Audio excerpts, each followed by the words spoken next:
পরশুরাম ওরফে রাজশেখর বসু বাংলা সাহিত্যের এক অসামান্য প্রতিভা। জটাধর বক্সীর চরিত্রটিকে নিয়ে তিনি কয়েকটি গল্প লিখেছিলেন। আমাদের এবারের নিবেদন সেই সিরিজের আরও একটি গল্প, জটাধরের বিপদ। সমস্ত শ্রোতাদের কথা মাথায় রেখে ও অডিও পরিবেশনার সুবিধার্থে গল্পের ভাষায় সামান্য কিছু পরিবর্তন করা হয়েছে।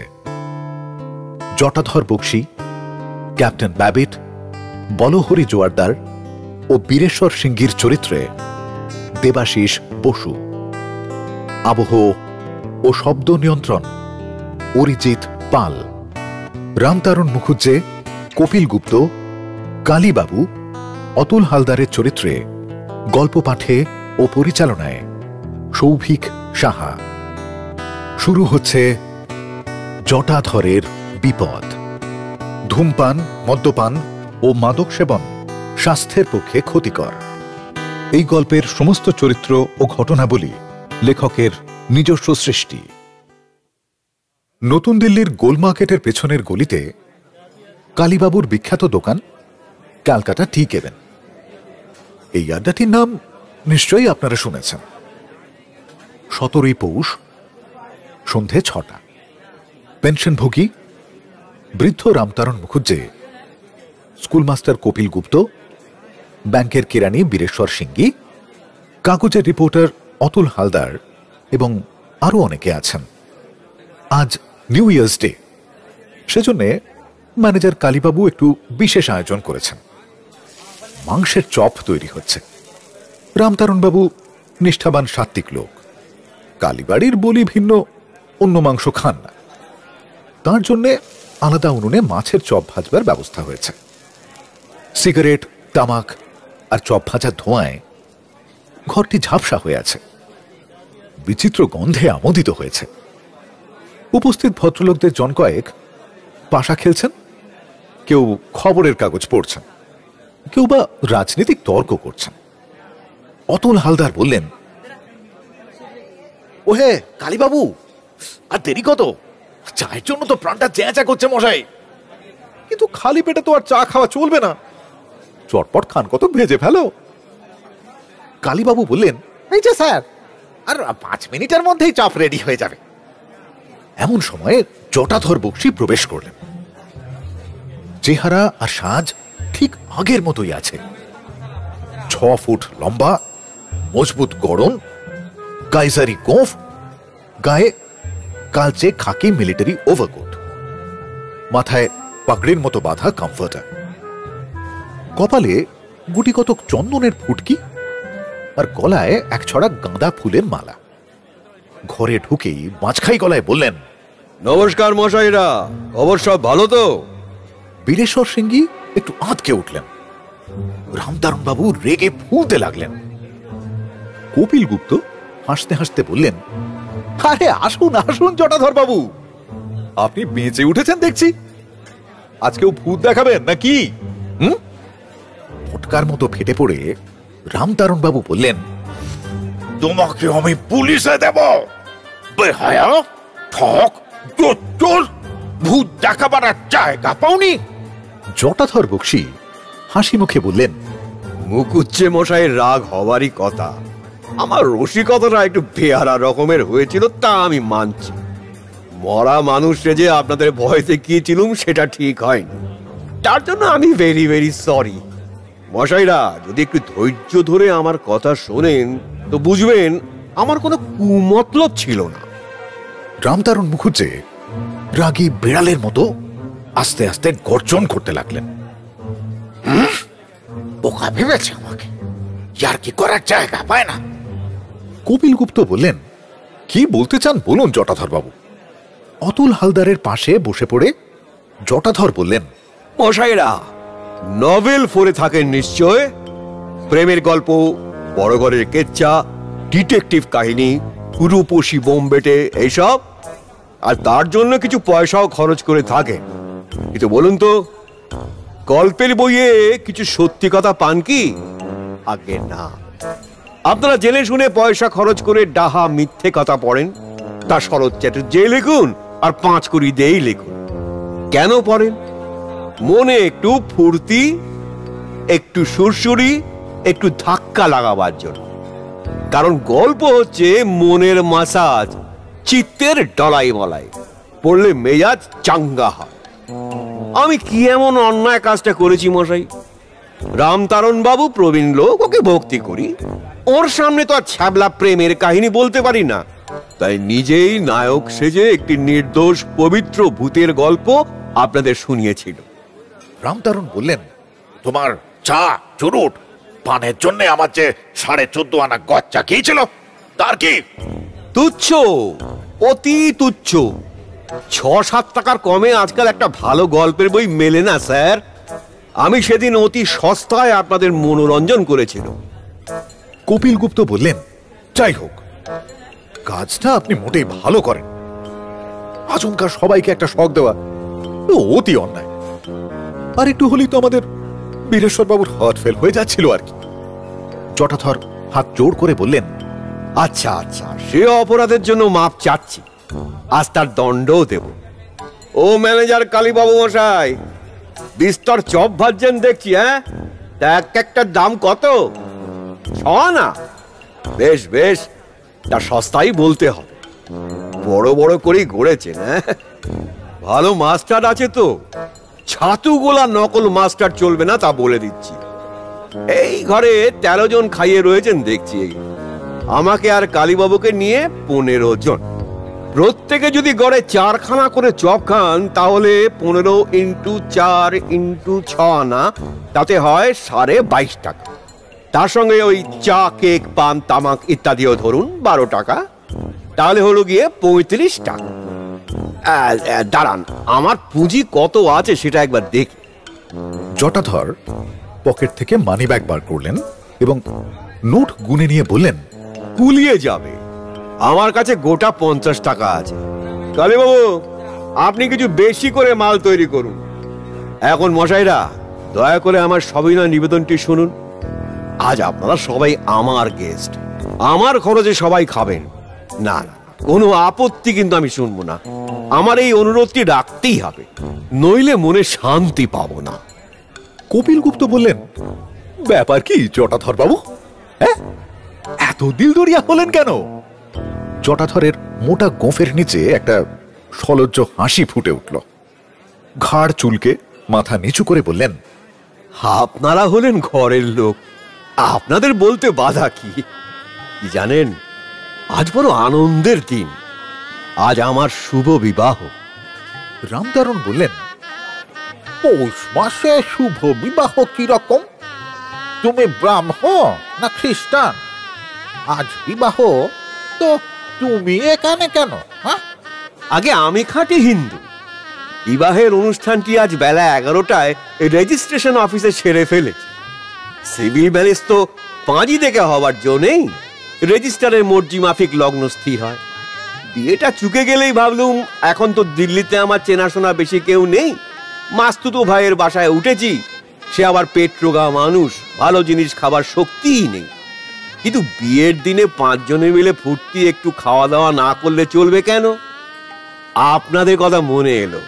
ধরতে গেলে আমার আত্মীয় বন্ধু, বরপক্ষ, কন্যাপক্ষ সবই আপনারা, তাই এখানে চলে এলুম। আমাদের কালীবাবু দেখছি অন্তর্যামী, ফিস্ট তৈরি করে রেখেছেন। যা আছে দয়া করে তাই আজ আপনারা খান। কিন্তু এখানে আপনাদের খাইয়ে তো আমার সুখ হবে না। আমার আস্তানায় একদিন আপনাদের পায়ের ধুলো দিতেই হবে, বউ ভাত খেতে হবে। বেশি কিছু নয়, 4টি পোলাও, একটু মাংস, একটু পায়েস, আর ওই ঘন্টিওয়ালার দোকানের জাহাঙ্গীরি বালুশাই। মুখুজ্জে মশাই নিষ্ঠাবান লোক, তা আমি জানি। কালীবাড়ির পাঁটাই আমি আনবো। আমার স্ত্রীর রান্না কিন্তু খুব চমৎকার, আপনারা খেয়ে নিশ্চয় তারিফ করবেন। আরেকটি নিবেদন আছে স্যার, এখানকার মিউনিসিপ্যাল অফিসে একটা কাজের চেষ্টা করছি, ওই সার্ভেয়ার আমিনের পোস্ট। মুখুজ্জে মশাই যদি দয়া করে একটু সুপারিশ করেন তো এখনই কাজটি পেয়ে যায়। ওকে সবাই খাতির করে কিনা? রামতারণ বাবু বললেন, তা না হয় একটা সুপারিশ পত্র লিখে দেওয়া যাবে, কিন্তু একটা কথা জিজ্ঞেস করি, তোমার বয়স তো 45-এর কাছাকাছি মনে হচ্ছে। এখন দ্বিতীয় পক্ষ বিয়ে করলে নাকি? আগে না স্যার, এই সবে প্রথম পক্ষ। এতদিন নানা জায়গায় ঘুরে বেরিয়েছি, বিবাহে রুচিও ছিল না। ভেবেছিলাম নির্ঝঞ্ঝাটে জীবনটা কাটিয়ে দেব, কিন্তু তা হলো না। শেষটায় বন্ধনে জড়িয়ে পড়লুম। শুনবেন সব কথা স্যার? রামতারণ বললেন, বেশ, তো শোনাই যাক তোমার কথা, অবশ্য যদি গোপনীয় কিছু না হয়। রাম বলো, আমার জীবনে গোপনীয় কিছু নেই। এই জরাধর বক্সি একটু আমুদে বটে, কিন্তু খাঁটি মানুষ, চরিত্রে কোনো কলঙ্ক পাবেন না। ম্যানেজার বাবু, ও কালী বাবু, আপনি খাবার পরিবেশন করুন, খেতে খেতে কথা হবে। তাহলে শুনুন মশাইরা, যুদ্ধের সময় সত্যি আমি নর্থ বর্মায় মিলিটারিতে চাকরি করতাম। 42 সালের গোড়ায় যখন জাপানিরা রেঙ্গুনে বোমা ফেলতে লাগলো, তখন ইংরেজের ওপর আর ভরসা রইল না। প্রাণের ভয়ে আমরা সবাই পালাম। টামু ইম্ফল রোড দিয়ে দলে দলে নানা জাতের মেয়ে, পুরুষ, ছেলে, বুড়ো চলল। রোগে আর অপঘাতে কত যে মারা গেল তার সংখ্যা নেই। কাগজে সেসব কথা আপনার নিশ্চয়ই পড়েছেন। অনেক কষ্টে আমি যখন বর্মা বর্ডার পার হয়ে ইম্ফলে এলুম, তখন একটি মেয়ে আমার শরণাপন্ন হল। বড় করুণ কাহিনী তার। অল্প বয়সে অনেক দুঃখ পেয়েছে। স্বামীর নাম বলহরি জোয়ারদার। রেঙ্গুনে তার মোটর মেরামতের কারখানা ছিল, ভালোই রোজগার ছিল। জাপানিরা তাকে জোর করে ধরে নিয়ে গেল। তাদের মোটর মেকানিকের বড় অভাব ছিল কিনা। যাবার সময় বলহরি তার বউকে বলল, চলা চললুম, এই জীবনে হয়তো আর দেখা হবে না। তুমি যেমন করে পারো পালাও, দেশে ফিরে যাওয়ার চেষ্টা করো। অচলা কাঁদতে কাঁদতে একটি বাঙালি দলের সঙ্গে রওনা হলো। দলের সবাই একে একে মারা গেল কলেরায়, টাইফয়েডে, বাঘের পেটে। অবশেষে অচলা আধমরা অবস্থায় মণিপুরে পৌঁছল। আমার সবটা কিরকম জানেন? লোকের দুঃখ আমি দেখতে পারি, বিশেষ করে মেয়েদের। অচলাকে বললুম, আমার সঙ্গেই চলো, আমি যদি বেঁচে থাকি তুমিও বাঁচবে। রামতারণ বাবু প্রশ্ন করলেন, অচলার মা বাপ কোথায় ছিল? হায় রে, তার আবার মা বাপ? তারা বহুকাল আগে থেকে পেগু শহরে বাস করত, বুঝলেন। সেখানেই বলহরির সঙ্গে অচলার বিয়ে হয়। জাপানিরা এসে পড়লে অচলার মা বাপ, ভাই বোন কে কোথায় পালালো, বাঁচলো কি মরল, কেউ জানে না। তারপর শুনুন, অচলাকে নিয়ে তো কোনো গতিকে বিপদের গণ্ডি পেরিয়ে এলো। তারপর মশাই 12 বছর নানা জায়গায় কাজ করেছি। ডিব্রুগড়ে, চাটগাঁয়ে, নোয়াখালীতে, রংপুরে, আরো অনেক স্থানে। কোনো চাকরি স্থায়ী নয়, থিতু হয়ে কোথাও বাস করতে পারিনি। অবশেষে ঘুরতে ঘুরতে এই দিল্লিতে এসে পড়েছি। স্থির করেছি আর আমি নড়ব না, এখানেই একটা কাজ জুটিয়ে নেব। কাজের জোগাড়ও প্রায় হয়েছে। এখন মুখুজ্জে মশাই একটু দয়া করলেই পেয়ে যাব। রামতারণ বললেন, কন্ট্রাক্টর সেকেন্দার সিংকে আমি বলবো, তার ইনফ্লুয়েন্স আছে, সে তোমার জন্য চেষ্টা করবে। আচ্ছা, তুমি তো বহুকাল ভ্যাগাবন্ড হয়ে ঘুরেছ, অচলা একদিন কোথায় ছিল? কোথায় আর থাকবে স্যার, আমার কাছে ছিল।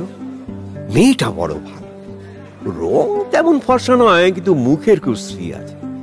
প্রথম প্রথম বড় কান্নাকাটি করতো, তারপর ক্রমশ সামলে উঠলো। কিন্তু মাস 2 আগে দেখলুম আবার এই ঘ্যান ঘ্যানানি শুরু করেছে। আমি জিজ্ঞাসা করলুম, কি হয়েছে অচলা? জবাব দিল, আমার মরণ হয় না কেন? আরে ব্যাপারটাকে খোলসা করে বলোই না।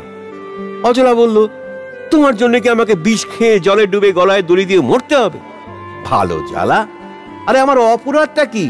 অচলা বললে, লোকে যে আমার বদনাম রটাচ্ছে তা শুনতে পাও না? কি মুশকিল, তা আমাকে কি করতে বলো? অচলা ফুপিয়ে ফুপিয়ে বলল, অজটাই বাবু, তোমার কি বুদ্ধি শুদ্ধি কিচ্ছু নেই? কপিল গুপ্ত বললেন, তা অচলা কিছু অন্যায় বলেন। জটাধর বললেন, না মশা, অচলা কিছু অন্যায় বলেনি। আমারও বুদ্ধি শুদ্ধি বিলক্ষণ আছে।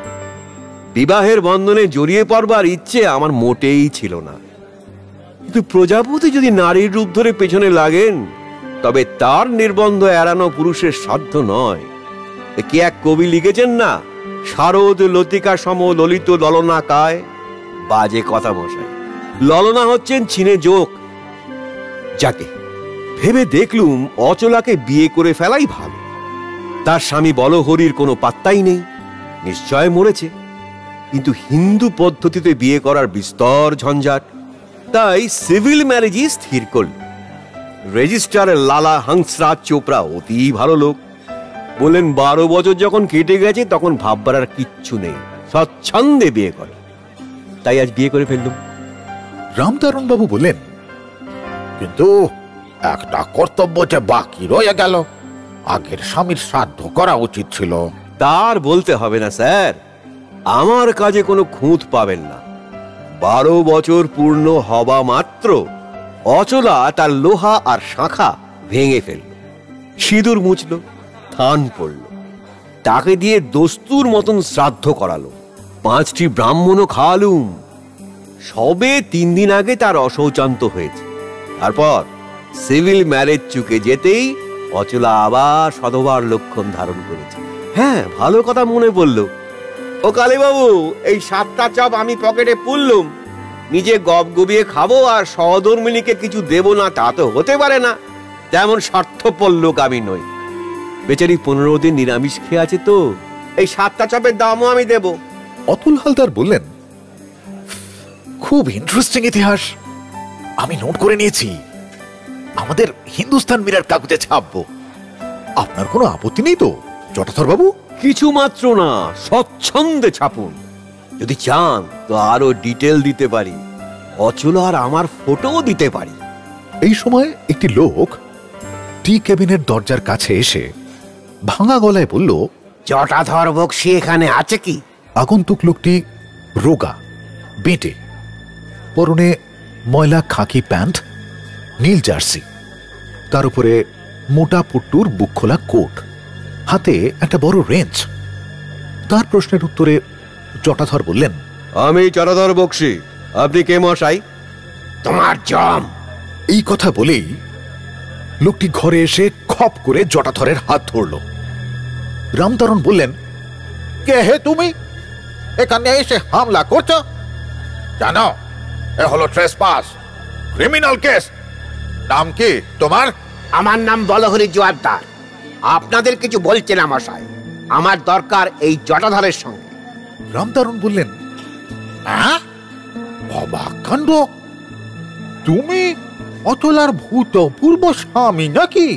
শুধু ভূতপূর্ব নয় মশাই, দস্তর মতন জলজান্ত বর্তমান স্বামী, ভবিষ্যতেও স্বামী। এই পাজি জটাটাকে যদি জেলে না পাঠাই তো আমার নাম বলহরি জোয়ারদার নয়। রামতারণ বললেন, আচ্ছা ফ্যাসাদ, কি হে জটাধর, এখন কি করবে? জটাধর করুণ স্বরে বললেন, আমার সর্বনাশ হবে স্যার, আপনি একটা ফয়সালা করুন। এই বলে জটাধর রামতারণের পা ধরলেন। রামতারণ বললেন, স্থির হও জটাধর, স্থির হও। এইসব ব্যাপারে মাথা ঠান্ডা রাখা দরকার। মীমাংসা তো অচলার হাতে। সে যদি বলে এই লোকটাই তার স্বামী, তবে তো আর কথা নেই, তোমাকে তাই মেনে নিতে হবে। ও জোয়ারদার মশাই, আপনি অচলার সঙ্গে দেখা করেছেন? তার আপনাকে বলতে হবে না, তার কাছ থেকে তো আসছি। আমাকে দেখে সে বেদম কান্না শুরু করলো। আমি ধমক দিতেই বললো, জটাই বাবুকে ডেকে আনো, তার অমতে কিছু করতে পারবো না। জটাই যেন তার গুরু ঠাকুর। রামতারণ বললেন, ব্যাপারটা বিশ্রী রকমের জটিল হলো দেখছি। অচলা যদি জটাধরের কাছেই থাকতে চায় আর বলহরি তাতে রাজি না হয়, তবে তো মহা ফ্যাসাদ, আদালতের ব্যাপার। কিন্তু বেআইনি কাজ তো কিছুই হয়নি। নষ্টে মৃতে প্রব্রাজতে একটা শাস্ত্র বচন আছে না, 12 বছর কেটে গেলে রীতিমতো শ্রাদ্ধ শান্তির পরে অচলার পুনর্বিবাহ হয়েছে। এক্ষেত্রে ভূতপূর্ব স্বামীর ফিরে আসাটাই অন্যায়। কপিল গুপ্ত বললেন, মানে মানে সরে পড়াটাই উচিত ছিল। বলহরি বলল, আহা, কি কথাই বললেন মশাই, প্রাণ জুড়িয়ে গেল। নিজের স্ত্রীর কাছে আসবে না তো এই জোটেকে দেখে জিভ কেটে পালাবো নাকি? জটাধর বললেন, আমি এই বলহরি জোয়ারদার মশাইকে খেসারত হিসেবে কিছু টাকা দিতে রাজি আছি। এখন 50 দিতে পারি, বাসায় গিয়ে আরো 50। বলহরি গর্জন করে বলল, চপ্রাও, 100 টাকা আমার বউ কিনতে চাও? একটা পাঁঠাও ও দামে মেলে না। কপিল গুপ্ত বললেন, ওহে জোয়ারদার, একটু বুঝে সুঝে তম্বি করো। তুমি তো তাল পাতার সেপাই। জটাধরের চেহারাটি দেখেছো? এক চড়েই তোমাকে সাবার করতে পারে। চার মারলেই হলো। দেখতেন না বেটা ভয় কেঁচু হয়ে আছে। 5টি বছর মাংচুরিয়া জাপানিদের কাছে ছিলাম মশাই। জুজুৎসুর প্যাঁচ ভালো করে শিখেছি। তারপর চীনেদের সঙ্গে 7 বছর কাটিয়েছি। ছাড়তে কি চায়? 3টেকে গলা টিপে মেরে পালিয়ে এসেছি। জটাধরকে 2টি আঙ্গুলের টোকায় কাজ করতে পারি। চল এত বাঘা। কাঁচপোকা যেমন প্রকাণ্ড আরশোলাকে ধরে নিয়ে যায়, তেমনি বলহরি জোয়ারদার জটাধরের হাত ধরে হিড় হিড় করে টেনে নিয়ে চলে গেল। রামতারণ মুখুজ্জে দীর্ঘ নিঃশ্বাস ফেলে বললেন, এমন বিপদেও মানুষে পড়ে। আহা, বেচারা আজ দুপুরে বিয়ে করেছে, আর সন্ধ্যাবেলায় এই বিশ্রী কাণ্ড। অচলা মেয়েটার জন্য সত্যি দুঃখ হচ্ছে। ম্যানেজার কালীবাবু নিবিষ্ট হয়ে হিসেব করছিলেন। এখন চেঁচিয়ে বললেন, চুলোই দেখো চলা, আজকের খরচা কে দেবে? জটাধর তো আপনাদের বোকা বানিয়ে সরে পড়লো।